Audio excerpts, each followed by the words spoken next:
네, 안녕하세요. MC 해니껴입니다. 오늘은 어떤 일로 왔냐면 오늘은 구급 교정직 공무원은 출근 후 이제 어떤 업무를 하게 되는지 제가 좀 알려드리려고 제 경험을 바탕으로 한번 말씀드려 보도록 할게요. 물론 저는 교도소만 근무했기 때문에 교도소 기준입니다. 여러분이 시험을 이제 면접까지 다 통과하고 그리고 교정 공무원 연수 후 각 소로 배치되어 이제 구급교도관으로 근무를 하게 되면 본 업무보다는 이제 보조 업무를 많이 하게 됩니다. 일단 저는 야근부에 있었기 때문에 야근부로 설명을 드리자면 야근부에 들어가게 되면 야근부는 이렇게 구성되어 있습니다. 보안계장 1명, 그리고 부계장님 1명, 그리고 배치주인님 1분, 서무 1명, 무기서무 1명, 그리고 보조서무 1명, 이렇게 6명은 보안과에서 근무를 하게 되고, 그 외에 나머지 직원들은 7급에서 9급까지 직원들은 30-40명 정도 돼요. 그 7급에서 9급까지의 직원들은 매번 배치를 따로 받거나 아니면 야근 때 각각의 사동을 들어가서 근무를 하게 됩니다. 1근 때 먼저 하는 일을 알려드릴게요. 1근 일하면 아침 9시에 출근해서 6시에 퇴근하는 업무를 말씀드린 건데, 아침에 출근을 하게 되면 이제 보안과에 들어가서 본인의 배치를 확인하게 됩니다. 배치에 따라서 본인의 업무 장소에 가게 되는데, 9급으로 처음 들어가면은 연출 업무를 많이 하게 돼요. 여기서 연출 업무란 수용자를 개호해서 필요 장소까지 데려오고 데려가는 업무를 얘기합니다.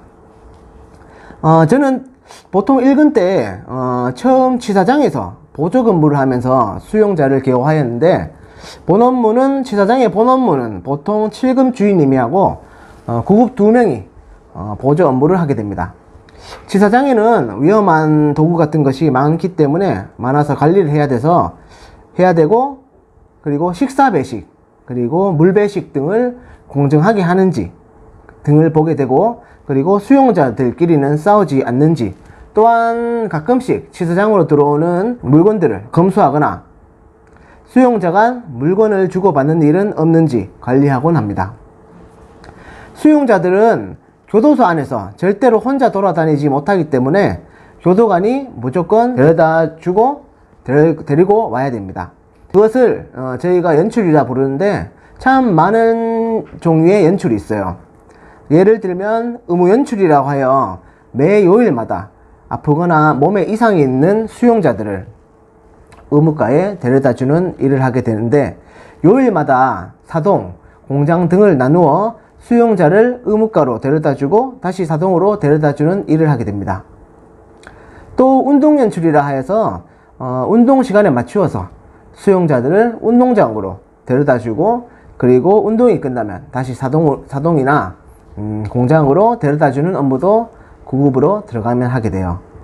그리고 매주마다 종교 연출이 있습니다.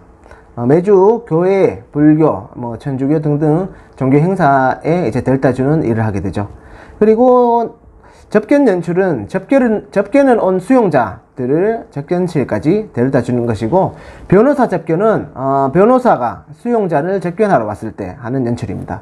물론 그 외에 비슷하지만 목욕 연출, 그리고 전화 연출 등도 있습니다. 이 연출 업무의 장점은 물론 개호를 하면서 신경을 써야 되지만 특별히 머리를 쓴다기보다는 몸으로 활동하는 일이 많습니다. 그리고 따로 운동하지 않아도 될 정도의 운동량을 자랑하곤 합니다.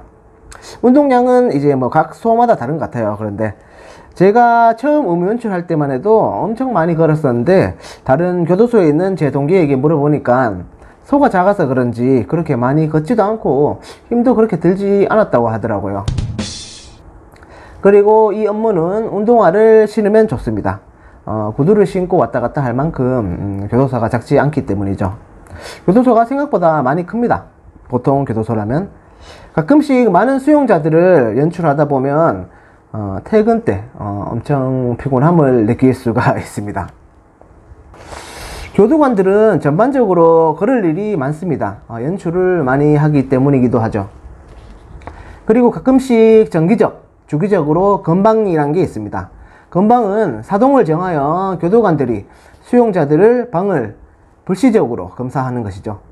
수용자들을 거실 밖으로 내보내고 뒤로 돌게 하여 거실 안에 불법적인 물품을 가지고 있는지, 그리고 가지고 있으면 안 되는 물건을 있는지 확인하고, 혹시나 이를 어길 시에는 징벌 등의 제재를 가할 수 있습니다. 그리고 교대 업무가 있는데, 교도관 한 분이 보통 사동을 맡으시면 거의 3시간마다 30분의 휴게 시간이 있습니다. 그 30분을 대신 교대해주고 근무해주는 교대 업무도 있습니다.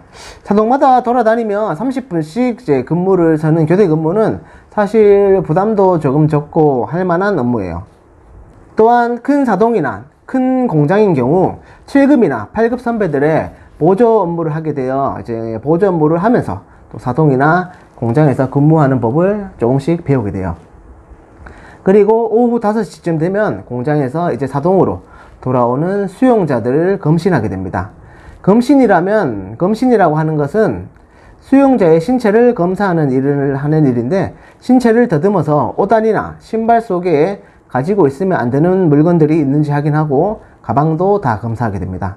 그리고 그게 끝나면 이제 공장의 도구 점검이라 하여 도구들이 숫자가 맞는지, 그리고 도구들이 제자리에 있는지도 확인을 하고, 그리고 난 다음에 보통 퇴근을 하게 되죠. 그리고 다른 업무로는 법원이나 검찰 조사를 나갈 때 수용자를 포승해서 개호를 하게 됩니다. 나중에 혹시나 합격해서 들어가시면 포승은 연습을 많이 하시게 될 거예요. 그리고 병원 근무도 있습니다. 수용자가 외부 병원에 입원을 하거나 치료를 받으러 나갈 때 개호를 합니다. 그때는 진짜 총을 차고 나가요. 다행히 한 번도 쏴본 적은 없습니다. 이제 야근 때 하는 일을 설명을 드릴게요. 야근을 할 때 보통 한 개의 사동을 맡거나 교대 업무 등을 하게 됩니다. 보통 한 사동에는 40에서 50명 정도의 수용자를 관리하게 되며 저녁 6시부터 업무가 시작되는데, 처음 들어가면 인수인계를 받고 식사가 끝난 수용자들의 약을 나누어 주고, 아픈 사람이 있는지 없는지, 싸우는 사람이 없는지, 기초 질서를 어기는 사람은 없는지를 순찰을 하면서 확인합니다. 9시가 되면 수용자들은 취침을 하게 되는데, 취침 후 10시부터 6시까지 2개의 팀으로 돌아가면서 4시간씩 휴게 시간을 가집니다. 후에 6시부터 본 사동에 돌아와서 6시에는 수용자들이 기상을 하고, 간밤에 특이한 일은 없었는지 확인을 하게 됩니다. 7시에는 점호를 취하게 되고 인원 파악을 합니다. 그리고 수용자들은 아침을 먹고 8시가 되면 공장으로 나가며, 그 이후에 특이사항과 사동에 특이한 일은 없었는지 한 번 더 둘러보고 이상한 일이 없었다면 9시에 정시 퇴근을 할 수 있습니다. 제가 야근 근무하면서 가끔씩 조금 깜짝 놀랐던 일도 있는데, 야근 근무를 하다 보면 옷걸이가 이제 머리 위에 걸어 놓은 적이 수용자들이 많이 걸어 놓습니다. 그걸 정말 피곤해서 가끔씩 보다 보면 마치 수용자가 목을 달고 죽은 것처럼 보일 때가 있어요. 그래서 그때마다 잠이 후다닥 달아났던 기억이 있습니다. 다행히 제가 근무하는 동안 자살을 하는 수용자는 없었어요. 여기까지 9급 교정직을 합격하여 출근하면 어떤 일을 하는지 제가 아는 데까지 제 경험을 바탕으로 알려드렸습니다. 혹시나 더 생각이 나면은 댓글 등으로 알려드리도록 할게요. 혹시나 현직에 계시는 분들이 이 영상을 보시고 잘못된 점이 있다면 댓글로 지적해 주시면 적극 수정하도록 하겠습니다. 교정직 근무할 만합니다. 사람을 다루는 일이기 때문에 엄격할 땐 엄격하고, 그리고 풀어줄 때는 또 인간적으로 풀어주고 인간적으로 대하는 그런 마음가짐만 있다면 충분히 다 잘하실 수 있어요. 항상 교정직 근무자들의 건승을 바랍니다. 들어주셔서 감사합니다.